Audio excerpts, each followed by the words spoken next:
Hi guys, welcome to my channel reading lovers. I hope you are working hard. आज हम करने वाले हैं अपना नेक्स्ट सेशन जो आपके सभी कॉम्पिटिटिव एग्ज़ाम है, चाहे आपका हरियाणा सेट या कोई भी कंपटीशन का एग्ज़ाम है, क्योंकि इस तरह के जो क्वेश्चन हैं वो सारे ही एग्ज़ाम में इम्पॉर्टेंट रहते हैं। सो हमारा यहाँ पर पहला क्वेश्चन है जो मैथ से है। एक वृत्त तथा एक वर्ग का क्षेत्रफल समान है। यानी यहाँ पर थोड़ा सा जैसे जब भी ये मैथ्स के जो टर्म होती हैं उसमें जो स्टेटमेंट दी होती है उसको थोड़ा सा समझने की कोशिश कीजिए कि पूछा क्या जा रहा है। इसमें कहा गया है कि जैसे एक सर्कल है और एक वर्ग है, यानी इन दोनों का जो क्षेत्रफल है वो समान है। वर्ग की एक भुजा मीन्स जैसे वर्ग की कोई एक भुजा का वृत्त की त्रिज्या से अनुपात, यानी वृत्त की जो त्रिज्या है जो सरकमफ्रेंस होती है वो क्या होता है। ठीक है, तो इसमें रेशो दे रखी है, तो इसमें हम क्या मान लेते हैं कि वृत्त की जैसे जो त्रिज्या होती है सरकमफ्रेंस हम उसको r मान लेते हैं और इसकी एक भुजा a, यानी थोड़ा अलग रहता है और एकदम से डिफरेंस समझ आता है। फिर इसमें क्या है, वृत्त का जो क्षेत्रफल होता है पाई r², यही होता है और इज इक्वल टू किसके बराबर, क्योंकि कहा गया है ना, स्टेटमेंट यही है कि वृत्त और वर्ग का क्षेत्रफल समान है यानी इक्वल है। तो ये दोनों का जो क्षेत्रफल हो गया इक्वल हो गया। तो अब इसको सॉल्व कर लीजिए, यानी r² upon a² is equal to 1/, जो ये पाई बोलते हैं, यानी जिसका वैल्यू 22/7 होता है। तो अब उसके बाद ये हो जाएगा a² upon r² then equal to पाई/1, यानी पाई/7। ठीक है, तो अब इसको सॉल्व करके आ जाएगा a upon r is equal to इसका जो स्क्वायर हो जाएगा पाई/1, यही यहाँ पर गिवन है। सो ये देखने में लगता है कि बड़ा मुश्किल है, लेकिन दिस इज़ सो इजी। बस इसमें वैल्यू पुट करनी है, आपको क्षेत्रफल से निकालना है। देन सेकंड,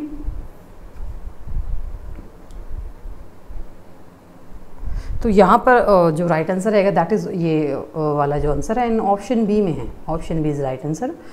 ABC मिलकर किसी कार्य को 30 मिनट में पूरा कर सकते हैं। तो यानी जो पहली ही स्टेटमेंट है वो क्या कहती है कि A, B और C तीनों किसी काम को मिलकर 30 मिनट में, ठीक है, ये ऐसे मत है 1/30। A और B मिलकर उस काम को, यानी फिर A और B मिलकर, यानी ये दोनों उस काम को मिलकर 50 मिनट में कर सकते हैं। ठीक है, और C अकेला उस कार्य को कितने मिनट में करेगा। तो सो ईजी, आपको क्या करना है, इन तीनों के काम में से ये माइनस कर देना, यानी 1/30 माइनस 1/50, तो इसका एलसीएम हो जाएगा 150। ठीक है, तो ये हो जाएगा 2/150, तो इसको कट करके आ जाएगा 1/75, यानी ये टाइम लगाएगा 75 मिनट, यानी 75 मिनट्स।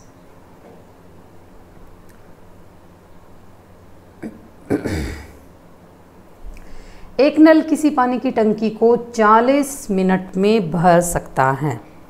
ठीक है, अब कहा गया है कि जो नल है पानी की टंकी को 40 मिनट में भर सकता है तथा एक अन्य नल पूरी टंकी को 60 मिनट में खाली कर सकता है। यदि दोनों नल खुले हों तो खाली टंकी कितने घंटे में पूरी भर जाएगी। अब यहाँ पर प्रश्न में यानी स्टेटमेंट क्या है कि नल पानी की टंकी को 40 मिनट में तो भर सकता है, यानी 40 मिनट में तो भर सकता है। और दूसरी लाइन कि यदि एक अन्य नल पूरी भरी टंकी को, यानी ये जो 1/40 है, इस पानी को, नल को जो टंकी भरी हुई है 60 मिनट में खाली, यानी माइनस कर सकता है इसमें से। बस ये समझना है कि जो स्टेटमेंट है वो क्या बनती है। अब इसका अपने एलसीएम लेके इसको सॉल्व कर लेना है, 3 माइनस 2, तो ये हो जाएगा 1/20। ठीक है, यानी पूरी इसमें आवर्स में पूछा गया है, तो पूरी टंकी को भरने में टाइम लगेगा, यानी 2 घंटे हो गए 60 और 60, तो राइट आंसर रहेगा ऑप्शन ए वाला। नेक्स्ट है, किसी तांबे के तार को जब एक वर्ग के आकार में मोड़ा जाता है, जैसे थोड़ा सा, जैसे कोई तांबे का तार है, मान लीजिए तार है, तो इसको ऐसे वर्ग के आकार में मोड़ दिया है, ठीक है। तो यह 121 सेंटीमीटर क्षेत्रफल वाले क्षेत्र को, यानी जो ये बीच वाला एरिया है ये 121 है, ओके। देन ये क्या कहता है कि यदि उसी तार को एक वृत्त के, यानी अब इसी वाले तार को अगर एक सर्कल वृत्त में मोड़ा जाए तो तार द्वारा घेरे गए इस क्षेत्रफल, ये क्या पूछा गया है, तार द्वारा घेरे गए क्षेत्र का क्षेत्रफल, यानी π/22/7, क्योंकि तो वैल्यू हमें पता ही होती है कि ये लेनी होती है। देन अभी क्या कहता है कि वर्ग में यानी 4 गुना भुजा, तो हमें क्षेत्रफल पता है, तो पहले इसको सॉल्व कर लीजिए।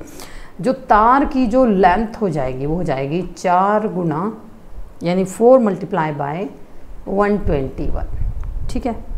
तो ये हो जाएगा यानी इस इक्वल टू इसका जो वो 11 का स्क्वायर होता है, यानी ये हो जाएगा 44 सेंटीमीटर, ठीक है। जो तार की जो लेंथ है वो 40 सेंटीमीटर लंबी है। अब वृत्त के क्षेत्रफल में, यानी वृत्त वाला एरिया बताना है हमें। सो क्षेत्रफल मीन्स इसका परिमाप जो पैरामीटर है दैट इज़ तो 2πr इज इक्वल टू 44, ठीक है। तो इसको सॉल्व कर लीजिए, यानी ये हो जाएगा 40 × 7 बरे में 2 × 22 इज इक्वल टू 7 सेंटीमीटर हो गया। देन अब परिमाप से हम सीधा क्षेत्रफल निकाल सकते हैं। वृत्त का क्षेत्रफल क्या होता है, वृत्त का क्षेत्रफल होता है πr², ठीक है, यानी 22/7। इसमें त्रिज्या चाहिए होती है, त्रिज्या गुणा त्रिज्या यानी 154 सेंटीमीटर, यानी right answer is here option A. अब नेक्स्ट है, यदि दो संख्याओं का योगफल 8 है और उनका गुणनफल 15 है, तो उसके व्युत्त क्रमों का योगफल, यानी मान लीजिए ए बी या एक्स और वाई यानी दो संख्याएं हैं, उनका योगफल तो 8 है, ठीक है। और फिर कहा गया है कि इनका गुणनफल यानी मल्टीप्लिकेशन 15 है, तो उसके व्युत्त जो पूछा गया है व्युत्त क्रमों का योगफल, व्युत्त क्रम यानी अपोजिट्स। तो अब क्या करना है, इसको सॉल्व कैसे करना है, इसी स्टेटमेंट से करना है। तो ये हो जाएगा x + y, ठीक है। ये हमारे पास वैल्यू है 8/xy इज इक्वल टू, ठीक है, ये अपॉन 15। अब इससे ये सॉल्व हो जाएगा, यानी ये हो जाएगा 1/y + 1/x is equal to 8/15, ठीक है। तो राइट आंसर रहेगा ऑप्शन ए। नेक्स्ट है, ABC के मासिक वेतन 2:3:5 के अनुपात में है, यानी रेशो है इनका। यदि C का मासिक वेतन A के मासिक वेतन से 12,000 अधिक हो तो B का वार्षिक वेतन क्या होगा। अब इसमें क्या कहा गया है कि जिसे रेशो दे रखा है इनका ABC यानी 2, 3 और 5, ठीक है। तो हम जो टोटल इसको मान लेते हैं कि ये 2x हैं, ये 3x है और 5x है।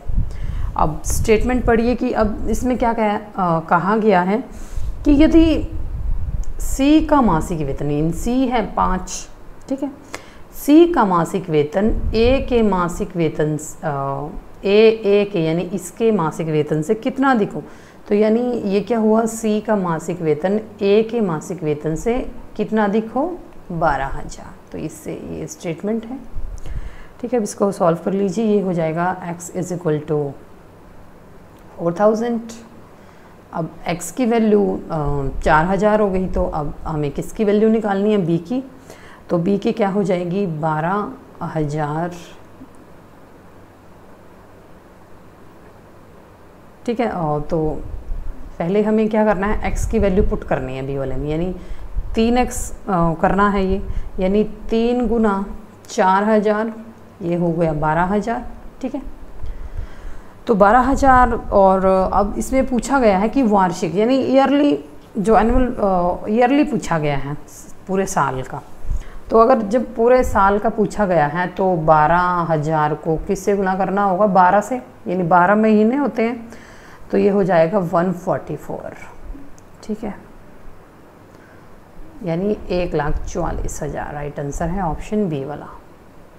नेक्स्ट है, एक लंबवृत्तीय शंकु के आधार का व्यास 4 सेंटीमीटर और उसकी ऊंचाई 2√3 सेंटीमीटर है, शंकु की तिर्यक ऊंचाई होगी। अब इसमें क्या करना है, शंकु की जो तिर्यक ऊंचाई होती है तो वो उसका फॉर्मूला होता है, यानी r का स्क्वायर प्लस h का स्क्वायर होल स्क्वायर होता है। ठीक है, यानी यहाँ पर शंकु के आधार का व्यास 4 है।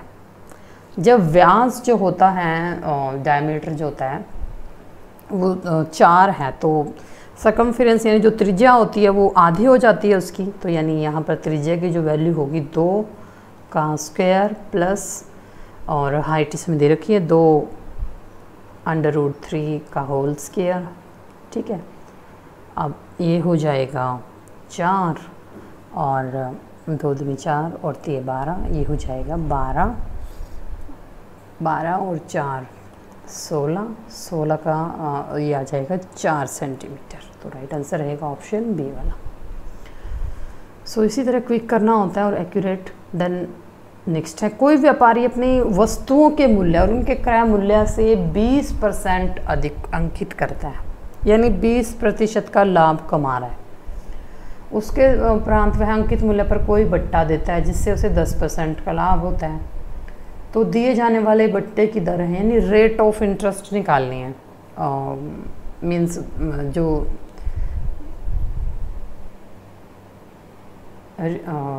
दर है। ठीक है, तो इसमें क्या है कि जो यहाँ पर क्रय मूल्य से 20 अधिक, मतलब यहाँ पर जो हम अपना CP कॉस्ट प्राइस मान लेते हैं 100 रुपये है।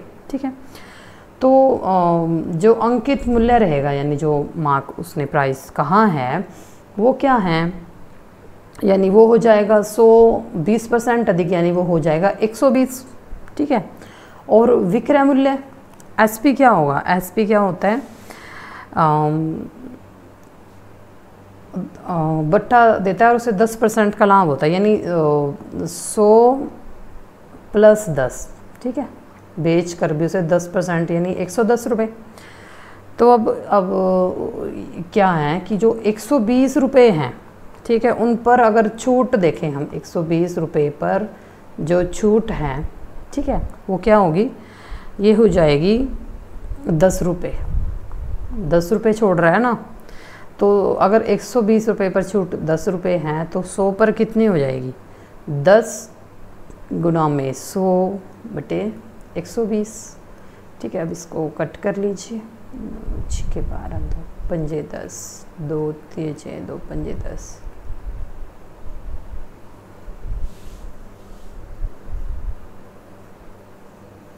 ठीक है, ये 2 पंजे 10 25। ठीक है, ये 25 बटे 3 और ये हो जाएगा 3 8 24, 8 सही 1 बटे 3। ठीक है, राइट आंसर रहेगा ऑप्शन डी वाला। नेक्स्ट है, किसी खिलौने के अंकित मूल्य पर 10% का बट्टा देने से एक दुकानदार को 20% का लाभ होता है। यदि उसने 20% का बट्टा दिया होता, यानी 10% दिया है, तो लाभ कितना होता।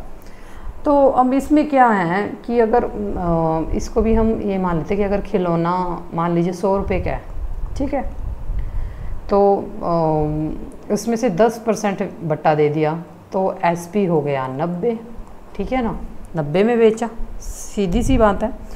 तो कॉस्ट प्राइस क्या रहेगी इसकी, तो कॉस्ट प्राइस रहेगी 90, यानी 90 गुना 100 ओवर 120, है ना, 20% का लाभ दिया है ना, तो ये हो जाएगी, कट हो गया, 3 3 9, 3 चौके 12, 2 दूनी 4, 2 पंजे 10 और ये हो गया।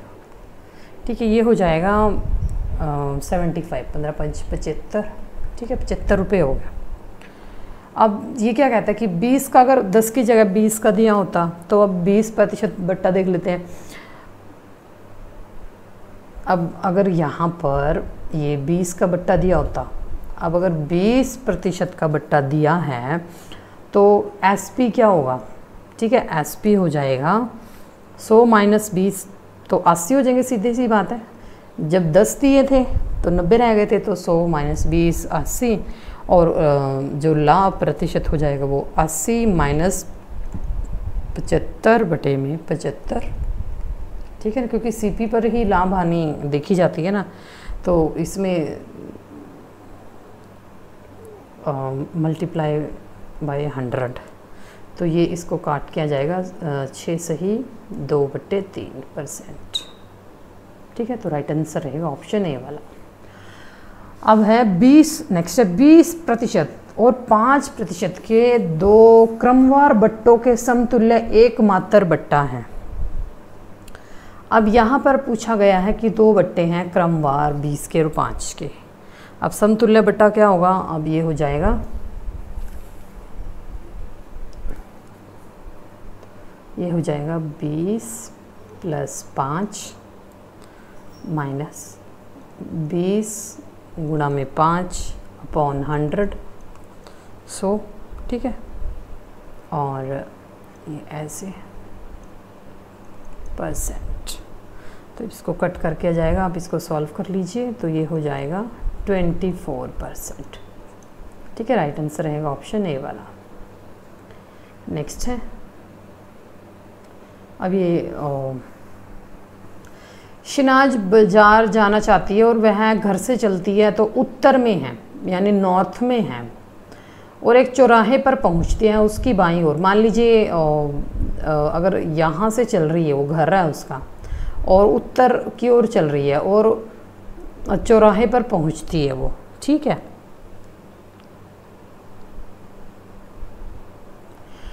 तो उसकी ओर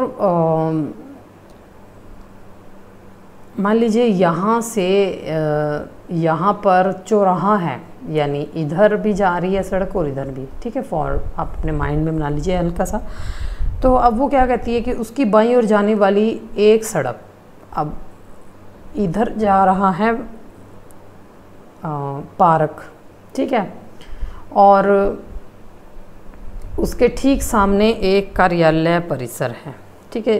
अब उत्तर नॉर्थ, ये सामने वाला कार्यालय परिसर, ये पार्क है, और उसके ठीक सामने उस चौराहे से बाजार किस दिशा में है, ठीक है।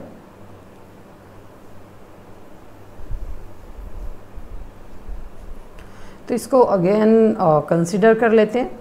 शहनाज बाज़ार जाना चाहती है, वह घर से चलना शुरू करती है और उत्तर में है, यानी नॉर्थ की तरफ वो चल रही है, ठीक है।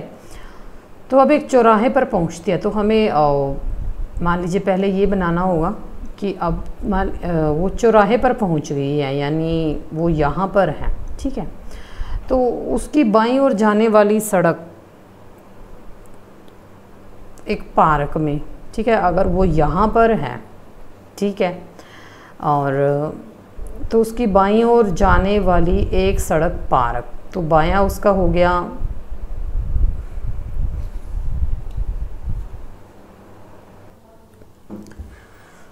अब यहाँ पर क्या है कि शहनाज घर से चलती है, लेकिन यहाँ पर थोड़ा सा समझने वाली बात है, जो घर है थोड़ा सा कई बार हम ये गलती कर जाते हैं, यानी फिर कई बार कंफ्यूज हो जाते हैं कि शहनाज उत्तर में नहीं है, उसका घर उत्तर में है, ठीक है।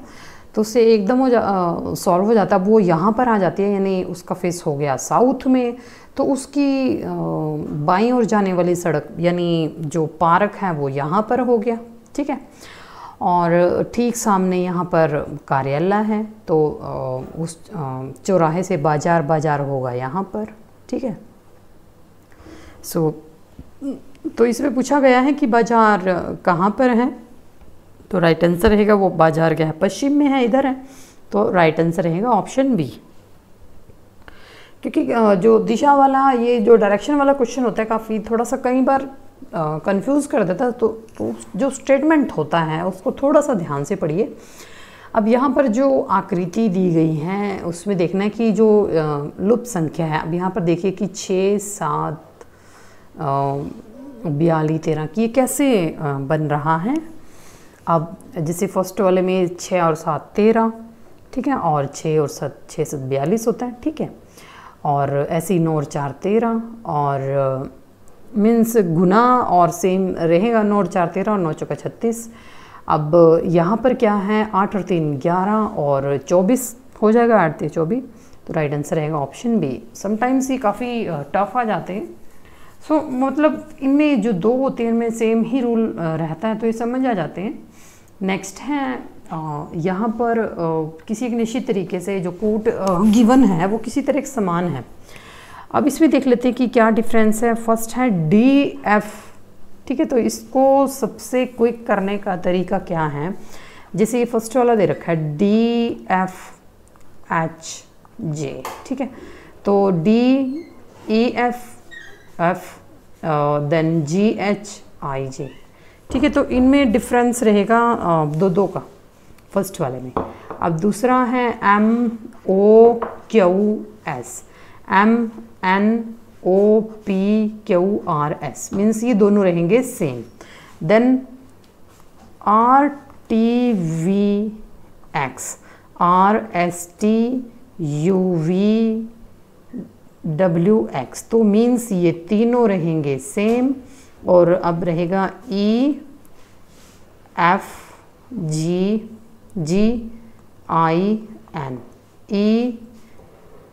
EFGHIJKL, यानी यहाँ पर ये डिफरेंस हो गया है। सो यहाँ पर जो राइट आंसर रहेगा दैट इज ऑप्शन डी वाला। अब नेक्स्ट है शब्दों को एक सार्थक तर्क संगत रूप में लगाइए कि ये कैसे ये प्लेस कहाँ पर हो सकती हैं। सबसे पहले तो सबसे पहले इस तरह का जो क्वेश्चन होता है that is based on common sense. सबसे पहले क्या हम, जैसे यहाँ पर तिरुपति है, तिरुपति मंदिर है, फिर तिरुपति कहाँ है, वो आंध्रा में है, यानी 3-1 ये बन रहा है, option C is our answer. अब देख लीजिए तिरुपति आंध्र प्रदेश में है, आंध्र प्रदेश भारत में है, भारत कहाँ है, भारत संसार में है, और सारा संसार कहाँ है, ब्रह्मांड में है। सो नेक्स्ट है, एक लड़के की तरफ इशारा करते हुए अरुणा ने पुष्पा से कहा उसके पिता, यानी ये कोई लड़का है, उसके पिता, इसके ये पिता, यानी जो मेल काउंटर पार्ट हैं उनके ये बॉक्स मान लेते हैं। उसके पिता की माँ, यानी ये हो गया इस लड़के की दादी, यानी पिता की जो माँ होती है वो हमारी दादी होती है, ठीक है। उसके पिता की माँ तुम्हारे नाना की पत्नी है। अब ये तो हो गया लड़के का जो जनरेशन है, ये यहाँ तक तो समझ आया कि ये लड़के की दादी है। अब क्या कह रहा है, उसके पिता की माँ, यानी ये जो लेडी है तुम्हारे नाना। अब नाना कौन हुआ, यानी नाना यानी जो पुष्पा है ये, ठीक है, पुष्पा की माँ, क्योंकि माँ का पिता, ठीक है, क्योंकि माँ का पिता नाना होता है और पिता का पिता दादा होता है, ठीक है, थोड़ा सा सोचना होता है इसमें, ब्लड रिलेशन।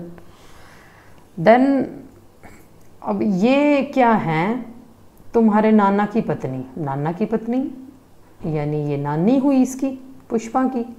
तो पुष्पा का उस लड़के से क्या संबंध है, यानी इतना तो तय है कि ये अपोजिट उसके हैं, जैसे कह देते हैं कि आम लैंग्वेज में कि मामा फूफा का संबंध है। तो ये हुई इसकी ये बहन भाई हुए, लेकिन फुफेरी, यानी जैसे बुई की लड़की, तो ये हुई इसकी फुफेरी बहन। तो राइट आंसर रहेगा ऑप्शन सी, क्योंकि यहाँ पर नाना यानी मदर, जो हमारी मदर होती हैं उसके जो फादर होते हैं वो नाना लगते हैं। तो और ये इसका खुद की फैमिली का है, क्योंकि पिता का पिता हमारा दादा होता है। सो राइट आंसर रहेगा यहाँ पर ऑप्शन सी, फुफेरी बहन। नेक्स्ट है 5 वर्ष पहले विनय की आयु विकास की आयु की 1/3 थी। अब और विनय की आयु जो है, अब वर्तमान जो आयु है वो 17 वर्ष है। तो विकास की वर्तमान आयु क्या थी? तो यहाँ पर जो आयु है वो 5 वर्ष पहले की दी गई है। तो यानी इसमें क्या है, जो विनय की जो वर्तमान आयु है वो तो 17 वर्ष है। तो 5 साल पहले मीन्स कई बार इस तरह के क्वेश्चन जो है वो ऑप्शन से भी हो जाते हैं।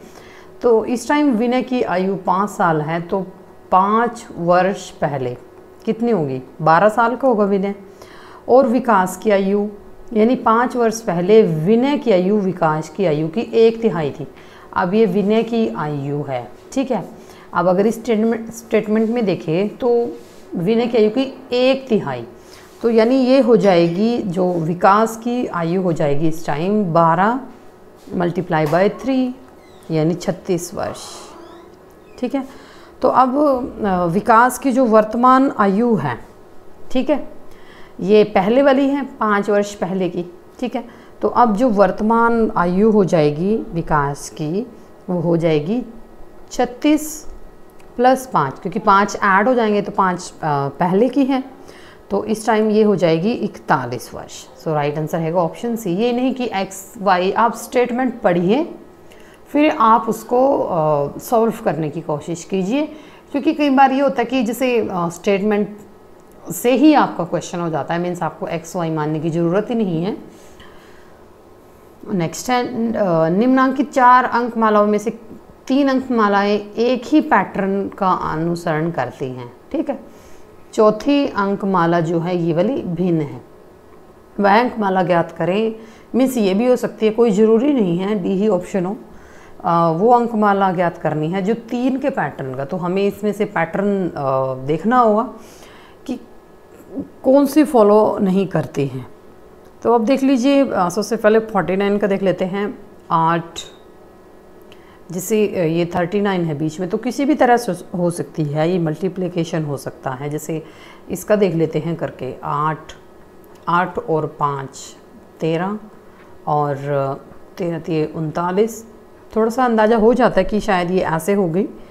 देन अब दूसरा देख लेते हैं 12 और 10, ठीक है। 12 और 10 कितने होते हैं? 22, और 22 के टेबल में 2, 22 × 44, ठीक है। अब चलते हैं, ये दोनों तो सेम सा ही पैटर्न फॉलो कर रही हैं। अब 9 और 6 15 होते, और 15 3 45, ये भी सेम सा ही पैटर्न फॉलो कर रही है। अब आता है नेक्स्ट डी ऑप्शन। अब 5 और 2 7, ठीक है, और 7 के टेबल में 17 कहीं आता ही नहीं। वैसे ये देख के भी हो सकता है, पर फिर भी क्योंकि थोड़ा सा कंसिडर कर लीजिए कि कई बार हम जैसे कह देते कि तुक्का नहीं लगता है, क्योंकि एनिमेशन कम ही चलता है। सो राइट आंसर रहेगा ऑप्शन डी। इसमें क्वेश्चन रॉन्ग होने की संभावना हो जाती है। अब निम्नलिखित सारणी है जो मैट्रिक्स दे रखी है, इसमें आपको लुप्त पद ज्ञात करना है। 2 9 65 की किस तरह आया है? अब अगर इधर ऐसे, कई बार ये ऐसे भी जाता है और अब ये ऐसे हैं, आप देख लीजिए ये कैसे हो सकता है। अब ऐड मल्टीप्लाई, तो पहली पंक्ति देख लेते हैं 2, ठीक है। पहली में 2 और 1 3, अच्छा, तो कुछ भी हो सकता है, आप इस तरह कंसिडर कर लीजिए, पहले ऐसे देख लीजिए। तो हम पहले देख लेते हैं 2 और 1 3 और 3 और 1 यानी 1 × 2, ठीक है, ये हो जाएंगे 5। चलो ये इस तरीके से फॉलो कर रही है। देन 9 वाली ये इस तरह है।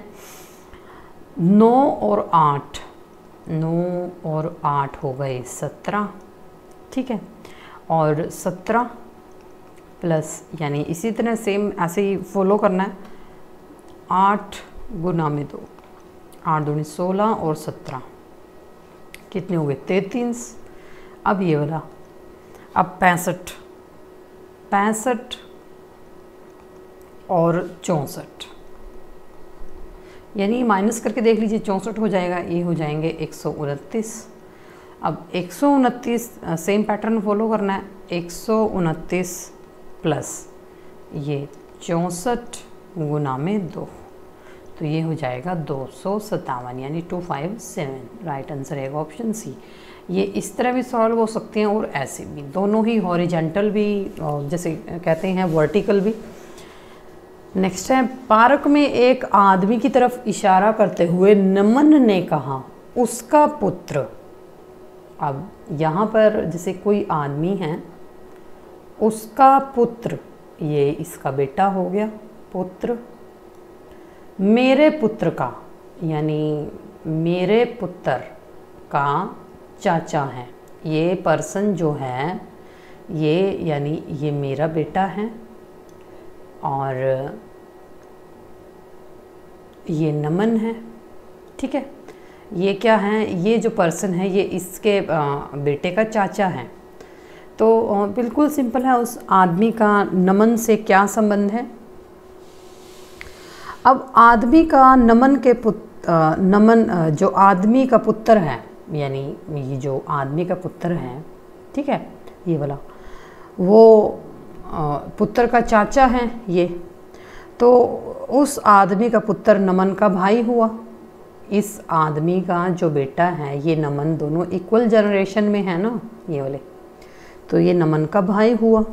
तो राइट आंसर रहेगा ऑप्शन बी। तो उस आदमी का नमन से क्या संबंध है, तो ये पिता हुआ इसका, दोनों का फादर है ये। नेक्स्ट है, अनूप दक्षिण की ओर चलना शुरू करता है। अब साउथ में जा रहा है अनूप, तो साउथ हुआ इधर। अब ये यहाँ से जैसे अनूप चल रहा है, ये साउथ में 15 मीटर चलने के बाद वह उत्तर की ओर मुड़ता है।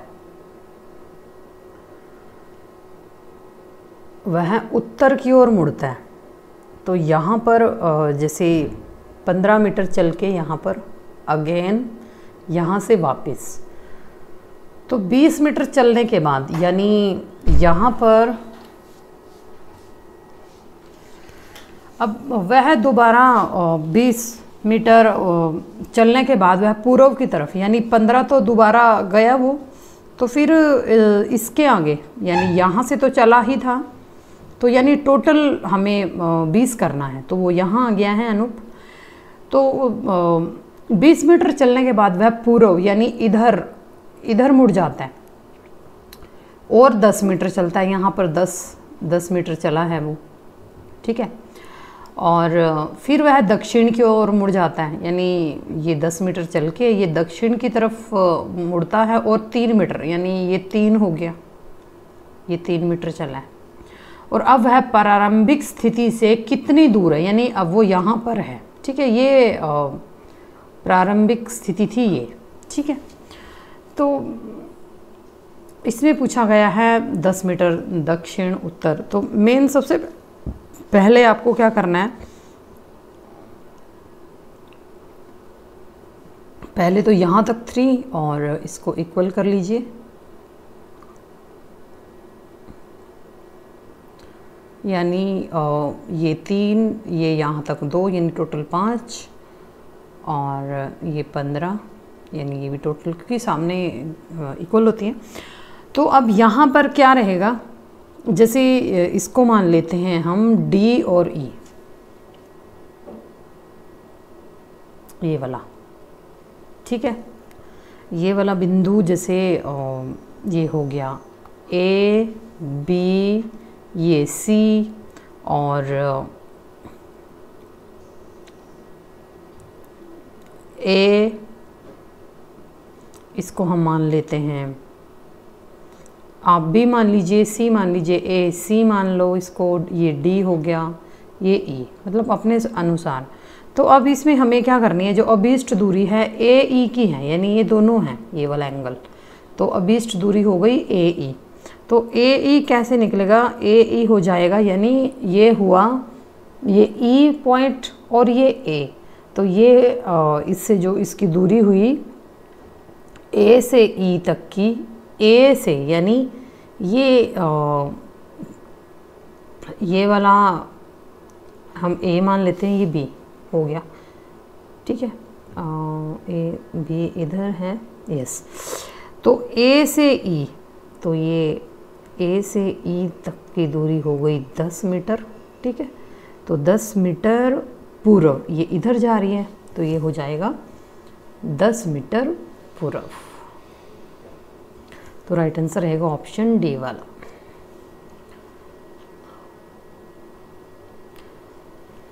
अब प्रेम, राकेश, रोशन, संजय, तनुज, उदित एक वृत्त में उसके केंद्र की तरफ समान दूरी पर बैठे, यानी 1 2 3 4 5 6 पर्सन हैं, ठीक है। अब यहाँ पर ये सर्कल में बैठे हैं, यानी 1 2 3 4 5 और 6। आप दूसरा भी बना लीजिए क्योंकि कई बार डायरेक्शन चेंज हो जाती हैं। 1 2 3 4 5 और 6। अब इसमें क्या कहता है कि उनमें रोशन प्रेम के दाएं तीसरे स्थान पर, मीन्स हम प्रेम के दाएं तीसरे स्थान पर 1 2 3 रोशन। अब प्रेम के दाएं 1 2 3 रोशन बैठे हैं, ठीक है। रोशन को आर ओ से डिनोट कर लेते क्योंकि आर के 2 पर्सन हैं। फिर उसके बाद है राकेश तनुज से बाएं तीसरे स्थान पर बैठा है, ठीक है। उदित प्रेम और तनुज, अब प्रेम सेंटर में बैठा है, ये प्रेम का। अब प्रेम और तनुज, अब यहाँ पर अगर हम तनुज को बिठाते हैं के बीच में उदित, ठीक है। प्रेम और तनुज के, अब अगर हम तनुज को इधर बिठाएं, ये उदित, दोनों कंडीशन हो गई क्योंकि एक ही सर्कल में हम 2 कंडीशन नहीं ले सकते हैं। अब एक लाइन रहती थी, रोशन प्रेम के दाएं तीसरे, राकेश तनुज से बाएं तीसरे। अब तनुज का बायां 1 2 3, तनुज के बाएं तीसरे स्थान पर राकेश को हम मान लेते हैं रा, और यहाँ पर तनुज के बाएं 1 2 3, ये राकेश को बिठा दिया। तो अब क्या आता है,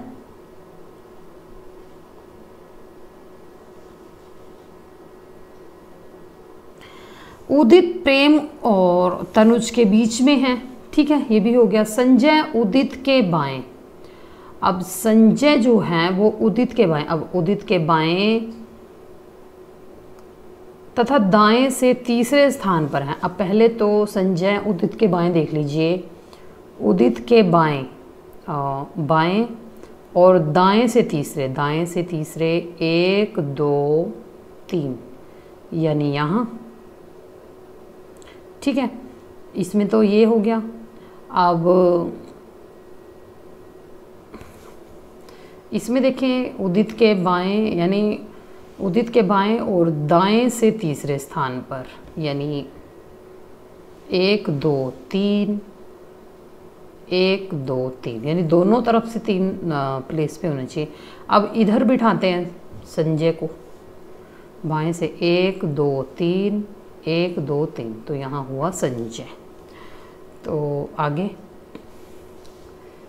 तदनुसार तनुज के सामने कौन है?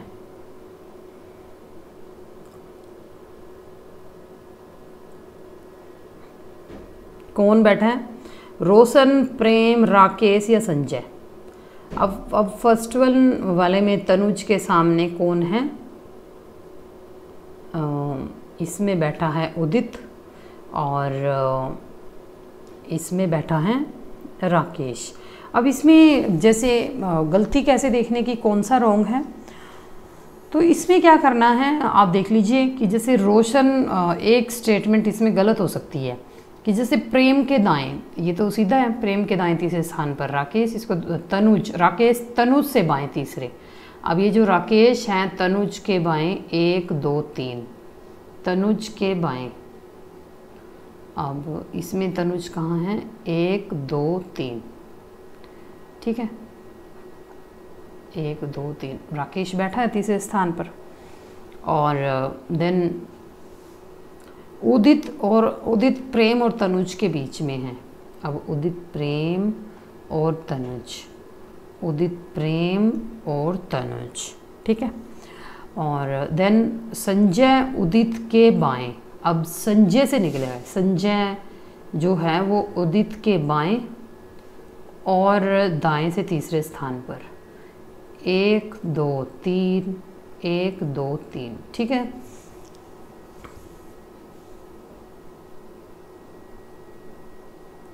अब तनुज के सामने कौन है, तो तनुज के सामने जो बैठा है, तनुज के सामने राकेश है। ये है तनुज, ये तनुज, इसके सामने राकेश, ये है तनुज, इसके सामने राकेश, यानी दोनों ही कंडीशन में ये राइट है। सो कई बार ऐसा होता है कि दोनों ही सर्कल हमारे राइट होते हैं, तो हमेशा 2 से ही इसको कंसिडर कीजिएगा। सो राइट आंसर रहेगा ऑप्शन डी वाला।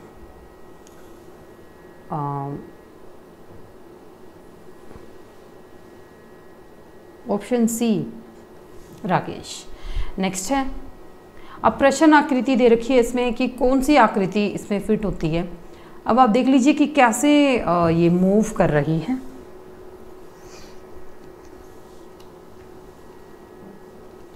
अब इसमें देखना है कि जैसे यहाँ से किस तरह इसमें मूवमेंट हो रही है। ये सर्कल डार्क है, ये फिर light, dark light, dark light. अब अगर फॉर एग्जांपल अगर इसको कंप्लीट करते हैं हम, ठीक है, तो इसके होने चाहिए 2 हिस्से, तो यहाँ पर डार्क और यहाँ लाइट। तो इसमें देख लीजिए कौन सा मैच करता है। इसमें तो 1 है, ये ऊपर है, रही 2, तो उसमें देख लीजिए कंडीशन क्या रहती है।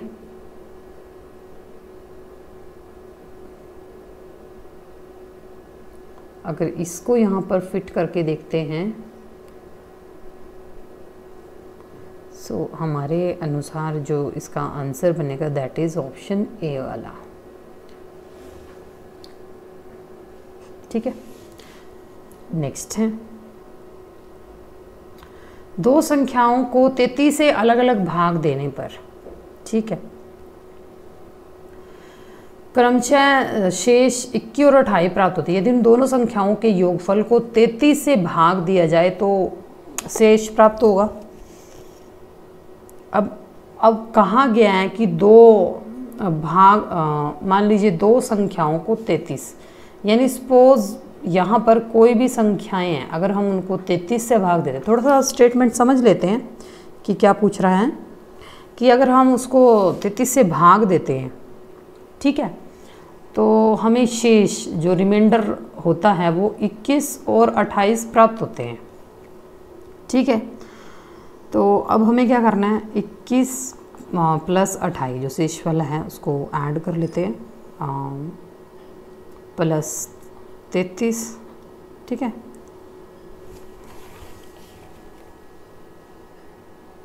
ये डिवाइड है, दिस इज़ डिवाइड बाय 33, तो ये हो जाएगा, मान लीजिए 49 हो गया, ये 49, ये ऐड करके आ गया इसको 33 से, तो इसका जो शेषफल हुआ वो हुआ 16। सो राइट आंसर रहेगा ऑप्शन डी वाला। नेक्स्ट, ये क्वेश्चन काफ़ी इंपॉर्टेंट है, बहुत बार देखा जाता है और इसमें थोड़ा थोड़ा फ़र्क होता है। कई बार आपने देखा होगा कि किसी एग्ज़ाम में यहाँ पर ये वाला साइन भी होता है, अनलिमिटेड से वाला। सो इसमें क्या करना है कि अगर ये इस तरह की सीरीज़ जा रही है तो ये कैसे होगी। अब इसके सीरीज़ के हम इक्वल मान लेते हैं x, ठीक है, तो अब इसका वो कर लेते हैं वर्गमूल, तो √3, ठीक है, x is equal to x। अब 3x is equal to x का स्क्वायर, तो x बराबर हो गया 3। सो राइट आंसर रहेगा ऑप्शन बी वाला। नेक्स्ट है, अब इस तरह का अगर स्टेटमेंट देखने को मिलती है, थोड़ा लेंथी हो जाता है तरह का क्वेश्चन अगर आपको ये आता भी है इन एग्ज़ाम तो इसको मीन्स लास्टली ही करिएगा, क्योंकि काफ़ी लेंथी हो जाता है इस तरह का क्वेश्चन। तो इसमें क्या करना है, इसको हम थोड़ा शॉर्ट फॉर्म में ही करेंगे। जैसे ये यहाँ पर ये स्टेटमेंट है, मीन्स इक्वेशन दे रखी है, तो ये हो जाएगी जैसे ये वाला थोड़ा सा मैं कर लेते हैं। ये हो जाएगी 2√6 + 2, ये ऊपर जाके माइनस हो जाएगी, माइनस है ये, ठीक है, -2 अपॉन 6 + 2 फॉर्मूला होता है इसका, और √6 अंडर है ये -2, ठीक है। और इसी तरह मीन्स एक का मैं करके दिखा देती हूँ, इसी तरह आपने इसका भी करना है, इनका सभी का करना है, ठीक है।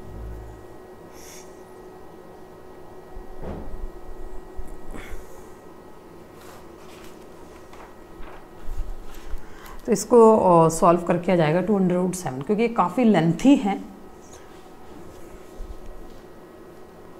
नेक्स्ट है दूध और पानी के एक 40 लीटर मिश्रण में पानी की मात्रा 10% है। कितना पानी और मिलाया जाए ताकि नए मिश्रण में पानी की मात्रा 20% हो।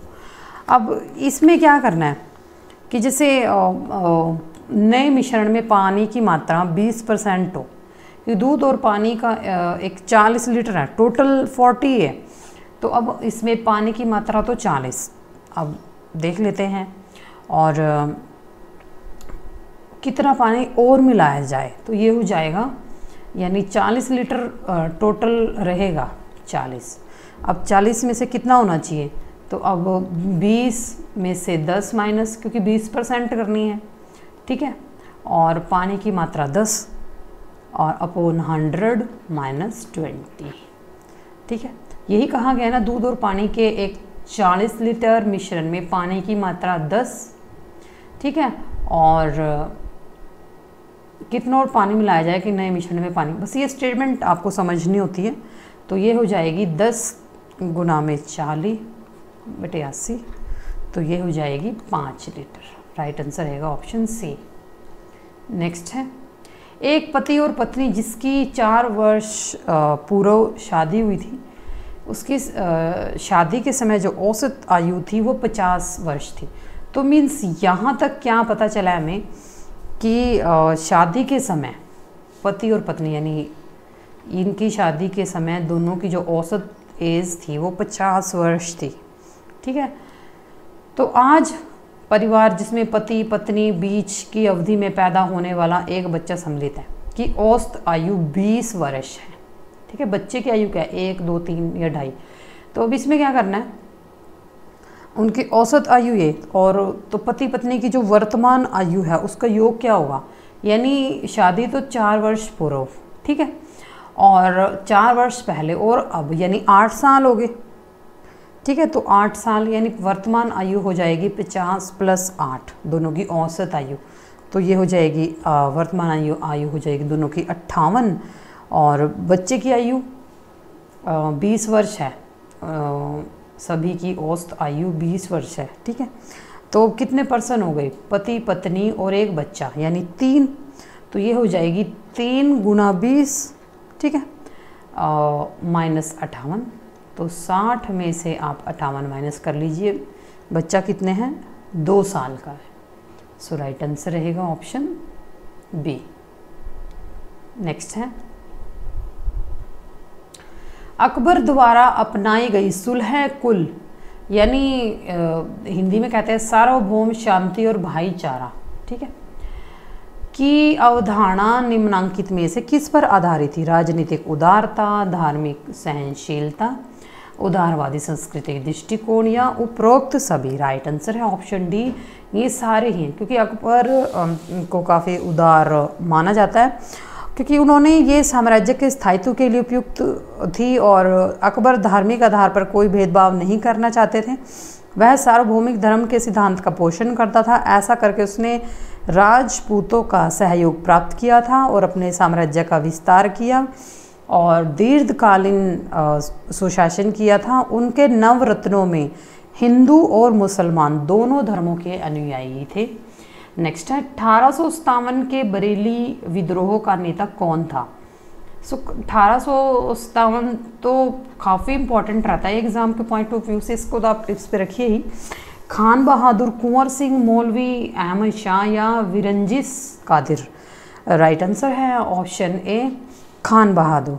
1857 के विद्रोह का नेतृत्व खान बहादुर ने बरेली में किया था। कुंवर सिंह ने, ये जो कुंवर सिंह हैं इन्होंने आरा बिहार में, मौलवी अहमद शाह ने अवध में, विरंजिस कादिर ने लखनऊ में विद्रोह का नेतृत्व। मीन्स एक क्वेश्चन से हमें बाकी 4 क्वेश्चंस और मिल रहे हैं।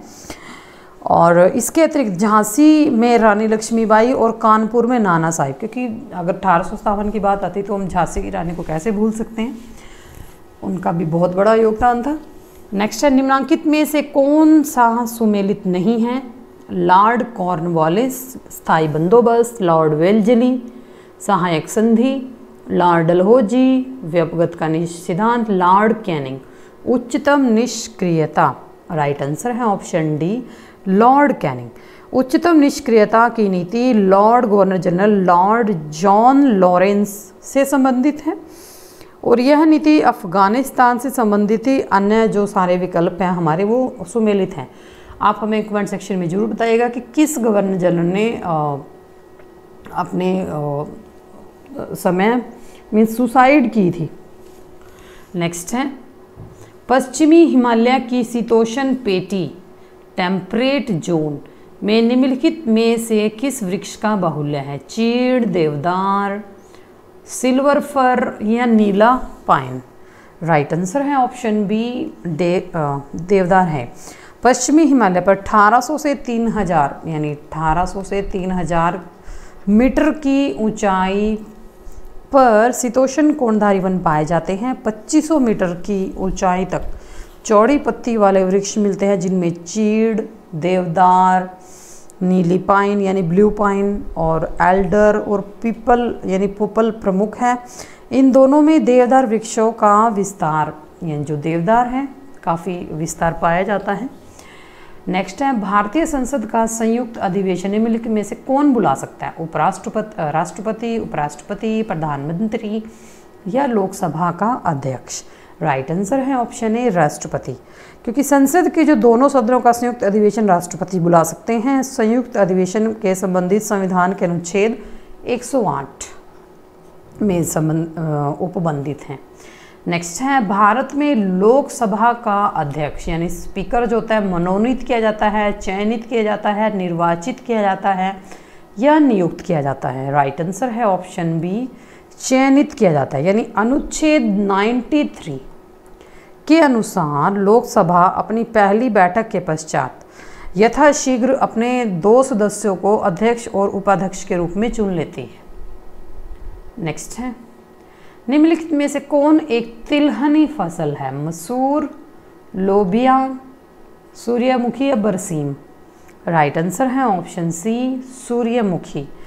सूर्यमुखी सरसों, राई आदि फसलें हैं जो तिलहनी हैं। अरहर, मटर, चना, मसूर आदि दलहनी फसलें हैं।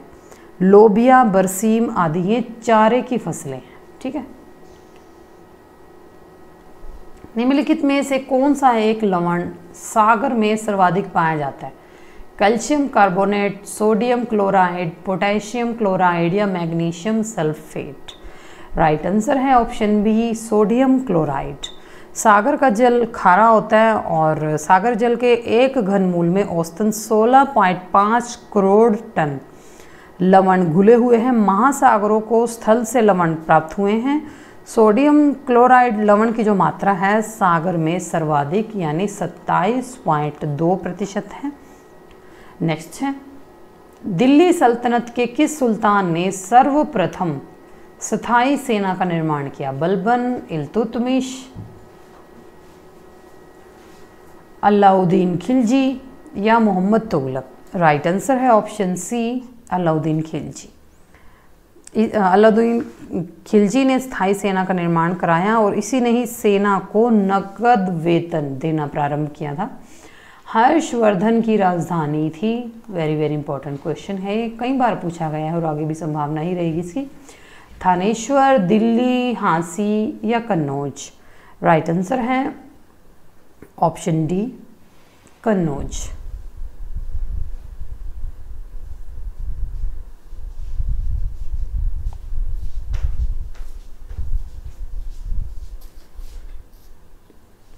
बेराइट नामक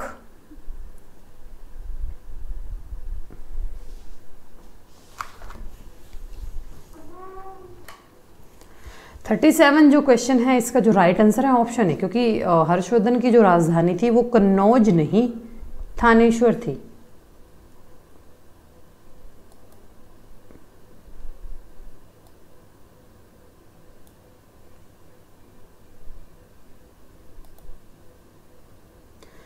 नेक्स्ट है बेराइक नामक स्थान खनिज राज्य के किस स्थान पर पाया जाता है? हांसी, सिरसा, दादरी या नारनौल? राइट आंसर है ऑप्शन डी, नारनौल में। सर सीवी रमन को उनके किस प्रयोग के लिए नोबेल पुरस्कार प्रदान किया गया था? प्रकाश, परावर्तन, विक्षेपण, प्रकीर्णन या परिक्षेपण? राइट आंसर रहेगा ऑप्शन सी, प्रकाश प्रकीर्णन, क्योंकि सारी जितनी भी ये टर्म हैं ये अलग अलग हैं। अब सीवी रमन को 1930 में, थोड़ा सा इसका बारे में देख लीजिए, 1930 में भौतिकी में प्रकाश प्रकीर्णन के प्रयोग के लिए नोबेल दिया गया था। नेक्स्ट है वाहनों के अग्रदीपों जो हेडलाइटें होती हैं किस प्रकार के दर्पण का इस्तेमाल होता है? समतल दर्पण, अवतल, उत्तल या परवलयीय? राइट आंसर है ऑप्शन डी, परवलयीय। यानी जो वाहनों की जो हेडलाइटें होती है उसमें परवलयीय दर्पण का प्रयोग किया जाता है। परवलयीय अवतल दर्पण किलोमीटर दूर स्थित स्रोत से ऊर्जा को एकत्र कर उसे उभयनिष्ठ नाभिकीय बिंदु तक लाने में प्रयोग किए जाते हैं। हेडलाइटों में प्रयुक्त एक परवलयीय अवतल दर्पण किसी स्रोत से आने वाली ऊर्जा को बाहर की ओर समानांतर किरण पुंज के रूप में प्रक्षेपित कर लेते हैं। नेक्स्ट है वर्णांधता का दोष किस लेंस के प्रयोग द्वारा दूर किया जा सकता है? अवतल लेंस, उत्तल, सिलेंडरी लेंस या इनमें से कोई नहीं? राइट आंसर है ऑप्शन डी।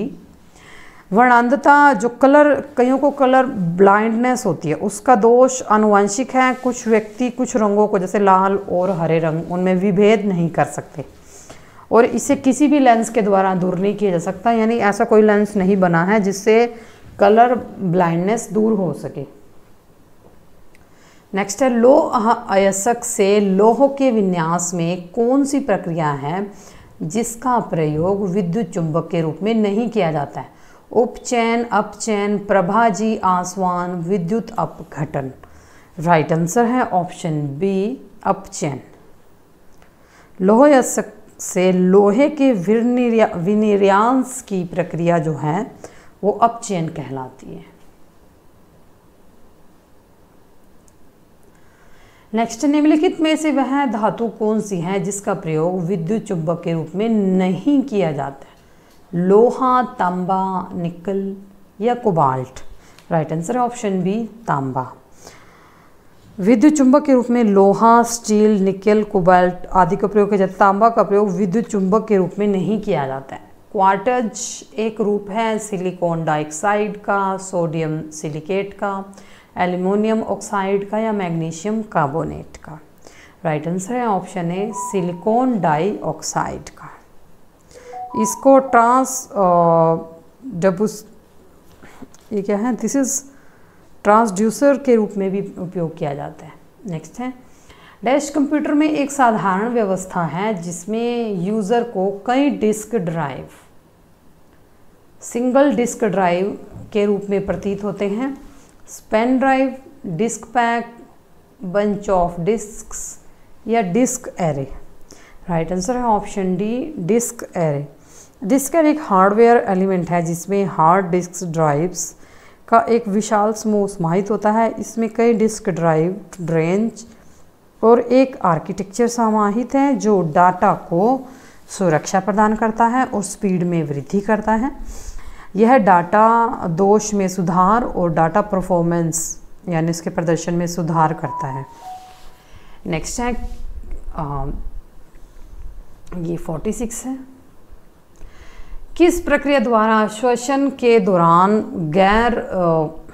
जो गैस है रुधिर में प्रवेश करती है फिर उसे छोड़ती है? सक्रिय परिवर्तन, विसरण और सक्रिय परिवहन या परासरण। राइट आंसर है ऑप्शन बी, विसरण। नेक्स्ट है प्राकृतिक क्लोराइड कौन सा है? इक्षु शर्करा, रक्त, सोडियम क्लोराइड या यूरिया। राइट आंसर है ऑप्शन बी, रक्त। क्योंकि संपूर्ण रक्त, प्लाज्मा, एल्ब्यूमिन प्राकृतिक क्लोराइड के उदाहरण हैं। नेक्स्ट है निम्न में से कौन शाहजहां के शासनकाल का राजकवि था? कलीम, काशी, कुदसी या मुनीर। राइट आंसर है ऑप्शन ए, कलीम। शाहजहां के शासनकाल के जो राजकवि थे वो कलीम था। काशी जो है वो मराठा काल में यानी 1761 में जो पानीपत के तृतीय युद्ध में प्रत्यक्षदर्शी थे। इन्होंने ही मराठों की हार की सूचना काव्य के रूप में पेशवा को दी थी।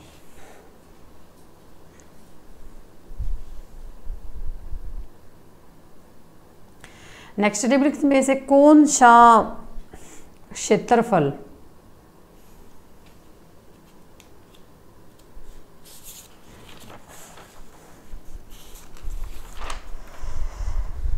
के आधार पर ये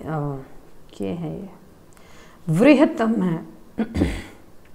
न्यूजीलैंड उत्तरी द्वीप, न्यूफाउंडलैंड, न्यूजीलैंड दक्षिणी द्वीप या जावा। राइट आंसर है ऑप्शन सी, न्यूजीलैंड दक्षिणी द्वीप। यानी न्यूजीलैंड दक्षिणी प्रशांत महासागर में ऑस्ट्रेलिया के दक्षिण पूर्व में स्थित है। इसकी खोज पुर्तगाली यात्री आबेल तस्मान ने की थी, जिसे 1769 में कैप्टन जेम्स कुक द्वारा प्रमाणित किया गया। यह 23 द्वीपों का देश है और दक्षिण द्वीप न्यूजीलैंड का सबसे बड़ा द्वीप है। नेक्स्ट है